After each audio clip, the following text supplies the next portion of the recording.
tenía yo un sueño, y en este sueño se me apareció desde un cuadro la Virgen de Guadalupe. Amén. Y yo no había conocido el cuadro antes. Así. Después descubrí, y la Virgen me sacó con ambas manos, claro, esperando que regrese. En fondo he hecho la entrevista solo para tener una constancia que me ha visitado. Porque... Monseñor, disculpe que intente resumir de esa manera, pero a través de una vaca. Hola queridos jóvenes, queridos hermanos, ¿cómo están? Espero que se encuentren muy bien. Les saluda el Padre Byron. En este día tenemos para nuestro programa a un gran invitado.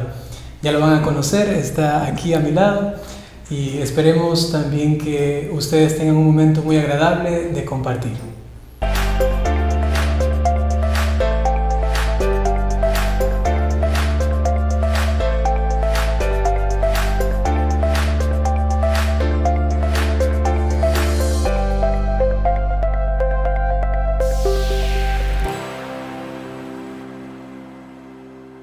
Y ahora un gusto, queridos televidentes, un gusto. Mi nombre es Bertram Dick, soy el obispo de Santo Domingo en Ecuador, y aquí con el Padre Byron, que pertenece a mi presbiterio, aunque casi muy poco está en la diócesis. Bueno, el Monseñor lo dice y lo voy a aclarar porque quizá alguien puede malentender. Es que como de nuestra comunidad que pertenece a esta diócesis, yo soy encardinado aquí, tenemos algunas misiones en algunos lugares y entonces yo como pajarito a veces vuelo a un lugar y vuelo a otro, y ahora he tenido el honor de venir a visitarle a Monseñor y tenemos este momento. Quisiera que ustedes le conozcan un poco más. Él es de un lugar relativamente lejano de donde nos encontramos ahora, es de Suiza. Monseñor, cuéntanos un poquito de su infancia, quizá, también de su juventud hasta el sacerdocio. Bueno, voy a tratar lo menos problemático. Sí, nací en una familia de 5 hijos, una familia humilde, sencilla, campesinos. Mi padre tenía 5 hectáreas de terreno y producíamos leche, esto era el ingreso principal, pero también teníamos chanchos, pollos, así una pequeña finca en los años 60. Viví en esta finca, me fui a la escuela, tenía un camino bastante lejos, 2,5 kilómetros, y había que ir en la mañana, en la tarde, así que todos los días hacíamos 10 kilómetros a partir del 2º grado en bicicleta, cuando se podía. Solo en invierno, cuando había nieve, había que caminar o andar en esquís. Carro no teníamos en aquel tiempo. Pasé una niñez bella en el campo, rodeado por mis hermanos, 4, fui el mayor, y a los 13 años me fui a un internado porque no había una secundaria en el pueblo que nos llevaba hasta el bachillerato. Y un compañero de mi papá, que había aprendido panadero, sintió la vocación de fraile y se metió el Verbo Divino como hermano laico. Y él nos visitaba una vez al año y nos mostraba filminas sobre la misión del Verbo Divino, y esto me entusiasmaba. La idea de viajar, de ir al Pacífico, el mar, y estar con gentes, hablar del Señor, eso era una cosa que me movía. Lo que daba la chispa final era, este hermano nos contaba que una vaca en Cebes, en el Océano Índico, daba solo 1 litro de leche. Y eso para mí como niño campesino era inconcebible. El papá había dicho que teníamos malas vacas porque no había dinero para comprar vacas de primera. Pero la peor vaca daba 10 litros al día, ¿cierto? Y digo, 1 al día, y mi conclusión: no saben ordeñar. Tengo que enseñarles a ordeñar para que no se mueran de hambre. Eso era la primera motivación. Después estudié con el Verbo Divino, me gradué en una escuela laica en Lucerna, después el bachillerato, hice algunos trabajos como vendedor, como diferentes actividades en las vacaciones, porque a partir de 16 años me costeaban mis estudios. personalmente. Tenía una beca, pero esa beca no alcanzaba. A los 24 años me iba por caminos no tan evangélicos hasta los 24. Y a los 24 años me topé con un compañero del colegio y este estaba en Roma estudiando y me dice: nosotros queremos ser como los primeros apóstoles. Yo me sentí en otro mundo, dije: no puede ser, este hombre está desubicado, descalibrado. Pero me invitó a la comunidad y ahí el sacerdote que guiaba la comunidad me preguntó: oye, ¿nunca pensaste en hacerte sacerdote? Yo carcajeaba espontáneamente, yo no. Pero después me cuestioné de nuevo y dije: no, pero esto era el motivo por ir al colegio, al internado, estudiar. Y se lo dije y él me decía, ese padre, ya en Dios descansa, decía: mire, yo creo que tú tienes vocación de presbítero, de sacerdote. Haz con esto lo que tú quieras. Y a partir de esta fecha después ya no tenía mi paz interior. Y meses más tarde decidí de arriesgarme. Y me integré en una comunidad y comencé con los estudios. 2 años, dije al Señor: en 2 años tienes que aclararme si de verdad es mi camino, si no voy a salir y voy a escribir un libro sobre la vivencia de estos 2 años. Y me fui, me quedé y ya.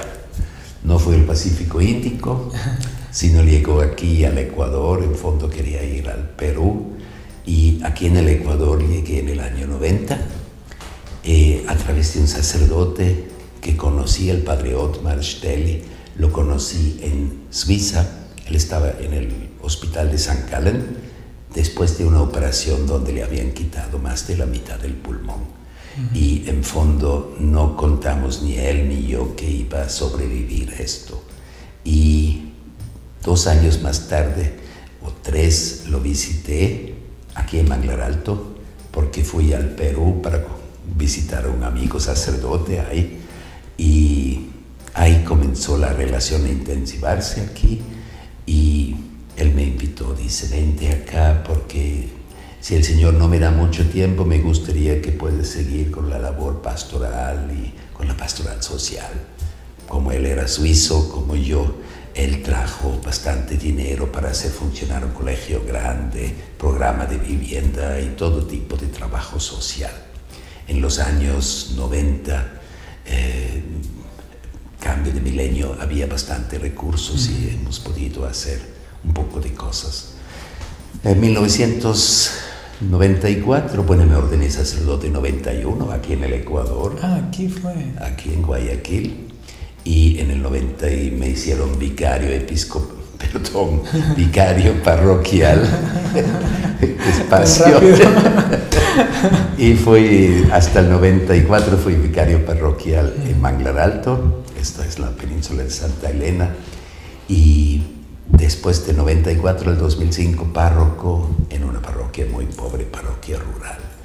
Y después de lo rural me llevaron a la periferia de Guayaquil, que ya en aquel tiempo tenía 2 millones de habitantes, y ahí pasé 3 años, de ahí a otra parroquia, una parroquia de gente más adinerada, y en el año 2012 me hicieron vicario episcopal Santa Elena. Es una vicaría que tiene 27 parroquias, y de allá me cayó la suerte, entre comillas, que el Papa me nombró obispo en 2013. Oh, wow. Obispo auxiliar de Guayaquil. Me quedé 1 año y medio y después me decretaron, me delegaron como obispo de Santo Domingo. Monseñor, disculpe que intente resumir de esa manera, pero a través de una vaca, a través de este recuerdo de su infancia, ¿no? Luego también por su deseo de servicio y luego por Perú, porque era como el camino. A pesar de eso, el Señor le fue llamando y le trajo hasta Ecuador, ¿no? ¿Cómo fue para usted, después de todo ese trayecto, esta noticia, la aceptación e inclusive el peso que quizá tuvo que haber sentido cuando le dijeron vas a ser obispo y vas a tener que liderar o gobernar toda una diócesis? Sí, fue para mí una cosa inesperada porque cuando me citó el nuncio para ir a Quito, yo fui ecónomo de la diócesis de Santo Domingo y él me dijo que venga para rendir cuentas sobre la situación actual, sobre mi trabajo, y no me esperaba que me dijera después del almuerzo: oye, el Santo Padre te ha nombrado obispo auxiliar. Y fui tan golpeado que le dije solo al nuncio: bueno, necesita orar, que me dé una semana. El nuncio estaba asustado de la reacción, quizás no tanto como yo. Y después sí, de Quito bajé a Santo Domingo y casi todo el camino estaba llorando porque para mí era una cosa, digo, no, ser pastor, la responsabilidad de cargar con una diócesis, ser un padre para tantos sacerdotes que hay, y me sentí totalmente incapaz para esta labor de guiar a sacerdotes y a los feligreses con todos los compromisos que significa administrar una diócesis, un montón de cosas temporales, firmar tantas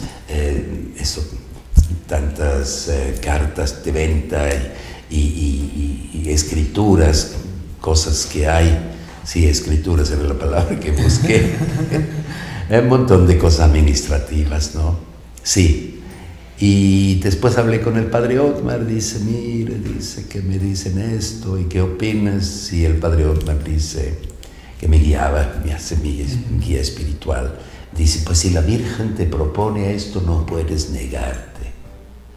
Y le dije: bueno, no era la Virgen, era el nuncio, pero al final me movió a la aceptación.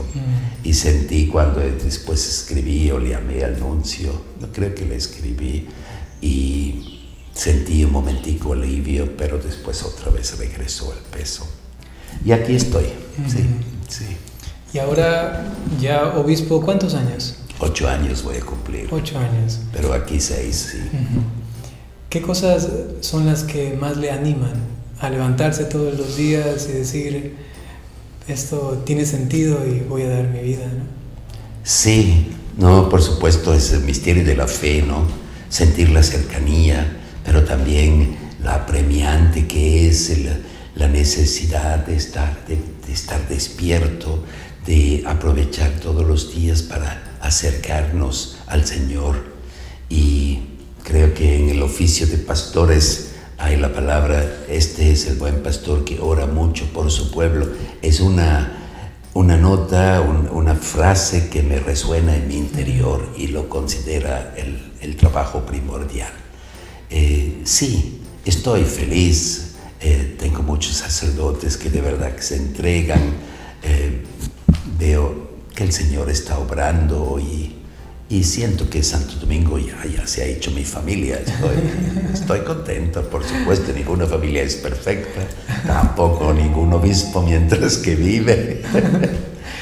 Algo que a mí me llama mucho la atención es que usted en su lenguaje, ¿no?, es muy cercano. O sea, inclusive la forma de expresar se nota como que si usted hubiese casi nacido aquí, ¿no? Porque yo a veces escucho: Monseñor, normalmente en una homilía casi siempre hace una broma, ¿no? Y hace reír a todos, ¿no? Porque la forma de expresarse y todo llega muy fácilmente a las personas. Para usted aprender el idioma y luego sentir esa comunicación, o sea, que ser entendido y que la gente también se sienta cómoda con su forma de hablar, expresarse, ¿cómo ha sido para usted?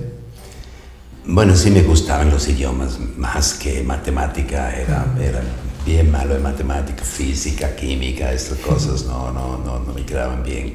El griego tampoco me gustaba, pero el inglés, el alemán me gustaba. Siempre quería en fondo llegar a ser escritor, eso era una de mis metas, sí.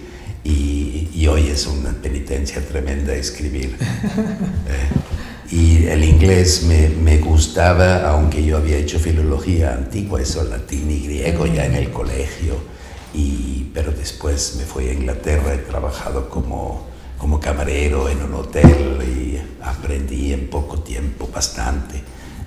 Lo he olvidado de nuevo, pero sí. Y después el español, sí, me gustaba el español desde el comienzo.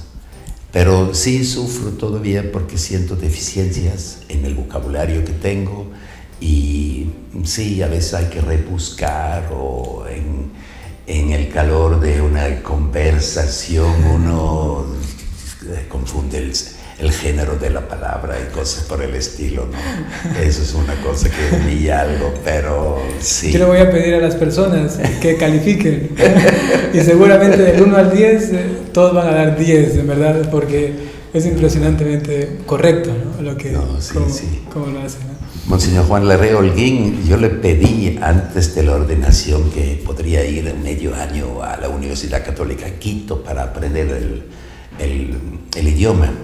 Y me dice, ¿a dónde vas después? Digo, a Manglar Alto. No, ya basta, está bien así como está. Sí. Ya.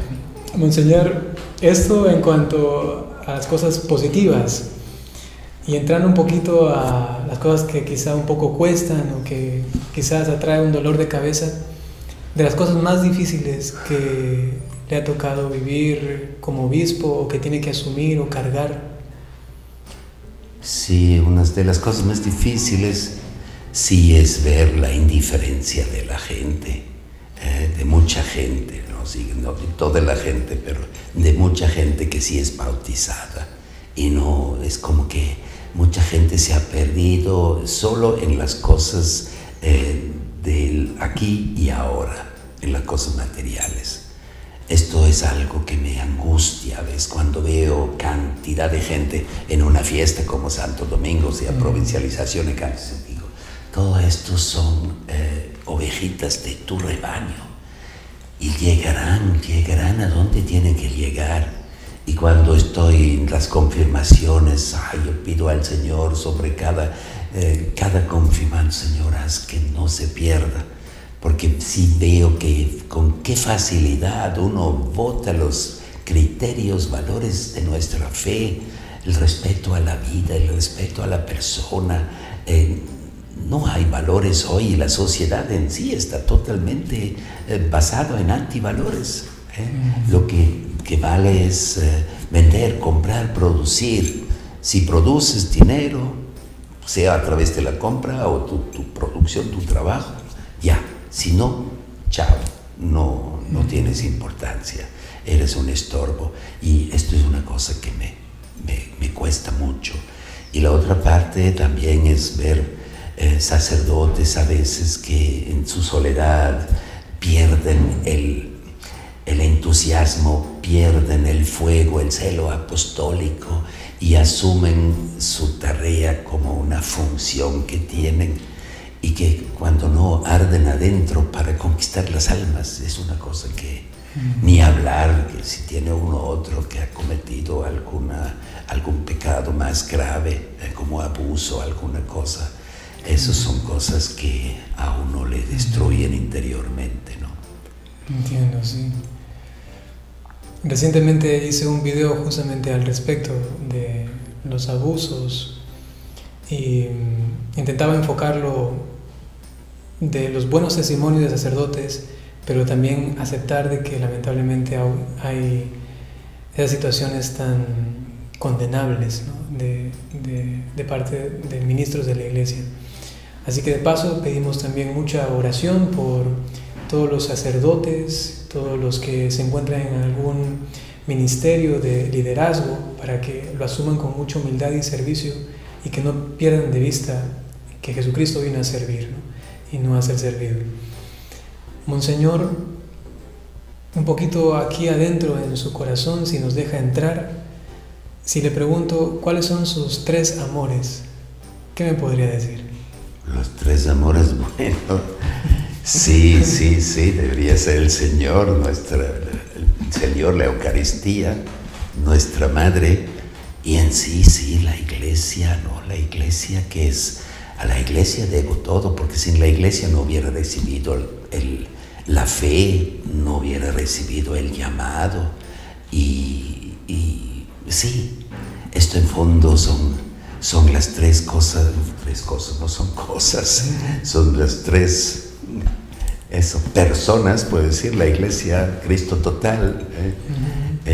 Sí, que yo siento que soy muy deficiente, pero intento vivir esto y me descuidé antes en la historia de mi vocación. Cuando comencé a estudiar, estaba en la comunidad, tenía yo un sueño, y en este sueño se me apareció desde un cuadro la Virgen de Guadalupe. Amén. Y yo no había conocido el cuadro antes. Así. Después descubrí, y la Virgen me sacó con ambas manos de una pesadilla donde fui perseguido con otro compañero a muerte, y la Virgen nos sacó, y para mí esto era una señal.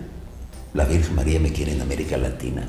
Nunca he interpretado México, pero América Latina, y por eso después me topé, por coincidencia, diosidencia, no sé cómo decirlo, no hay casualidad, pero me topé con un sacerdote peruano que fue ordenado en 81 por allá por Juan Pablo II en Valencia, y él me invitó, hicimos amistad y me invitó al Perú, y mi hermana menor me pagó el viaje. Como era estudiante ya no tenía plata, y así llegué al Perú, y de regreso visité otra vez al padre Magler Alto. Solo por decir, María, bueno, el Señor, intento mucho fomentar en las parroquias la adoración, que haya cofradías que se encarguen de organizar la adoración, porque la mayoría de la gente no es tan duro como los son de Comunio Santor, que quedan noches o semanas de rodilla por allá. Pero sí creo que el Santísimo, la adoración, va a traer tanta paz en este mundo, y ahuyentar el maligno, este espíritu del mundo, para que se aleje de nosotros, ¿no? Monseñor, muchas gracias por su testimonio, por sus palabras. Realmente yo quedo muy edificado por lo que está comentando. Quizá, como para terminar, antes de que nos dé la bendición, alguna recomendación, quizá, aunque ya lo intuimos de lo que ha dicho de los católicos fríos, indiferentes, ¿no? Sin embargo, para aquellos que sacan tiempo como para ver un video como este, ¿no? O sea, que son católicos interesados, que son activos de la parroquia o de comunidades, quizá para ellos, para que luego lo fomenten y también lo comenten entre los demás laicos, ¿qué les podría decir como para animarles y también como para prevenirles de cuestiones quizás sociales, cuestiones también de la iglesia, de la religión, ¿no? No sé. Bueno, se pueden dar muchos consejos, ora et labora, ha dicho San Benito, ¿no? Yo recomiendo eso, poner énfasis en la adoración si uno puede, y aunque sea solo de forma virtual, porque sabemos hoy es difícil, en muchas partes del mundo no hay cada semana una jornada completa donde está abierta la iglesia o expuesto el Santísimo. Entonces podría ser hasta virtual, pero donde es posible sacarse un tiempo para la adoración. Y mucha gente no tiene dirección espiritual, y es difícil a veces para conseguir director espiritual, porque si un párroco tiene 10,000 feligreses, no lo va a fomentar de forma extraordinaria, porque sabe, esto es una cosa que me exige mucha presencia, mucha atención. Pero yo les recomiendo leer La Imitación de Cristo todos los días, como para tener un espejo, porque es un libro que ha hecho tanta gente santa, porque lo han tratado de asimilar, de interiorizar, y esto es una ayuda muy grande. Por supuesto, la Sagrada Escritura, la Biblia, es primero, pero el libro nos puede ayudar mucho a superar cosas concretas de nuestra vida en base de los consejos que ahí se reciben, ¿no? Y por supuesto el rosario. Ya.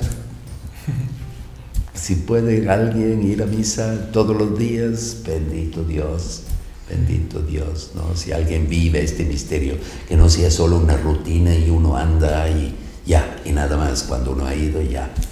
Pero sí, esos son más o menos los medios que tenemos a disposición y sí, igual leer buenos libros. Y usted como pastor seguramente ve que hay algunos lobos que andan por ahí, quizá para prevenir un poco. No, sí, que es el espíritu actual del mundo, es el espíritu del hedonismo, de gozar, disfrutar. Yo veo estas tarjetas piadosas, buenos días, siempre disfrute, como si que no hay otra cosa que disfrutar.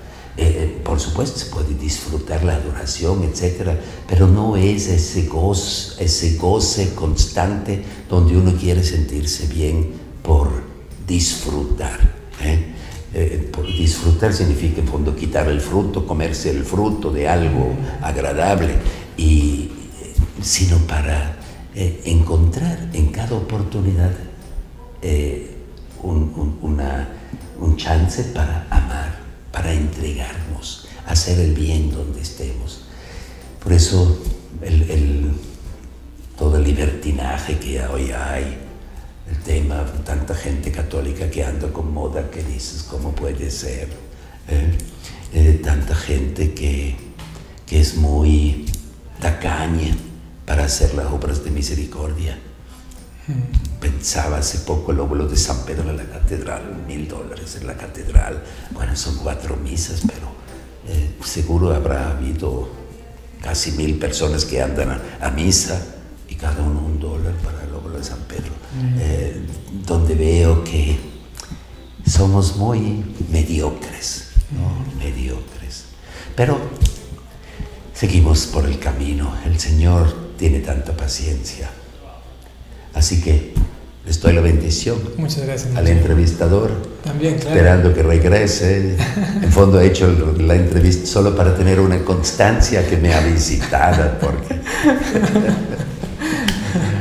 Así que a la intercesión de nuestra Madre, la Virgen María, y también de San Lorenzo, que celebramos hoy, les bendiga a ustedes y todos los suyos, su presente y futuro. Dios Todopoderoso, el Padre, el Hijo y el Espíritu Santo. Amén. Gracias. Hasta pronto.